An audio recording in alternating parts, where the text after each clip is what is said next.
Խնդրեմ, պարոն Միրզոյան։ Պարոն վարչապետ, ես այս խոսակցությանը կարող եմ ավելացնել նաև, որ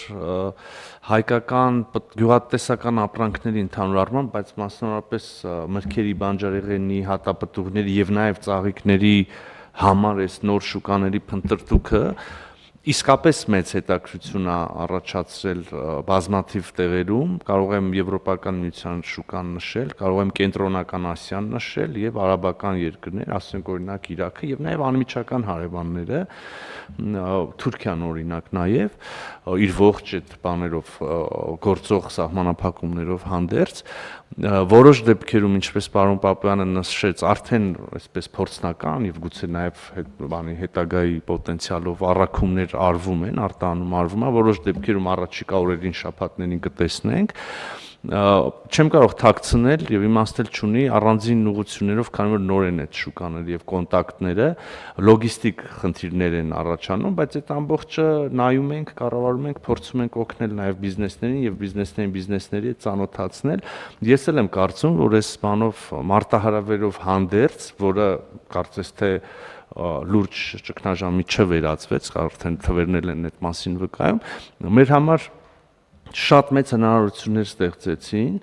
եւ մեծ հաշվով տեղի ունենում այն, ինչ որ մենք երկար ժամանակ խոսում ենք եւ պլանավորում ենք, դա բազմազանեցումն է հայկական արտադրանքի, ուրեմն այդ արտահանման սպառման շուկաների եւ ես ուզում եմ ուղղակի փոքր լավատեսություն հաղորդել այս process-ին, կարծում եմ, որ լոգիստիկ, անծանոթության պայմանավորված զանազան խոչընդոտները արագ հաղթահարվելու են եւ մենք ունենալու ենք ավելի լավ արդյունք, քան նախկինում կար։ Շատ լավ։ Խնդրեմ, պարոն Պապյան։ Շնորհակալություն, պարոն վարչապետ, ես նաև լրացնեմ ձեզ, պարոն Միրզոյանին, աշխարհագրություն այո շատ լայն է, Իրաքից, Արաբական Միացյալ Էմիրություններից մինչև Լեհաստան, Թուրքիա, Չեխիա, Ուկրաինա կամ եթե մյուս կողմից գանք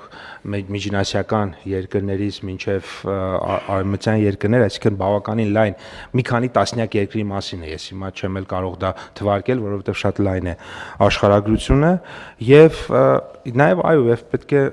սա էլ ընդունենք, որ այն ամենավատատեսական կամ վատատեսական սցենարները, որոնք որ ի սկզբանե նաև մտածում ենք, դրանք չկան եւ ըստ էության մենք բավականին մեծ հաջողությամբ արտահանումներ կատարում ենք, պետք է շարունակենք աշխատել նաև հիմա գործընկերների հետ, էկոնոմիկայի եւ արտաքին գործերի նախարարության աշխատակիցները բիզնեսի հետ այս օրերին Բելգիայում եւ Նիդերլանդներում են, ուղիղ հանդիպումներ են ունենում տարբեր կազմակերպությունների հետ, այսպես փորձում ենք հերթով երկիր կազմակերպություն գնանք։ Հավանիչ տեսանյութը եւ բաժանորդագրվիչ նորությունները բաց չթողնելու համար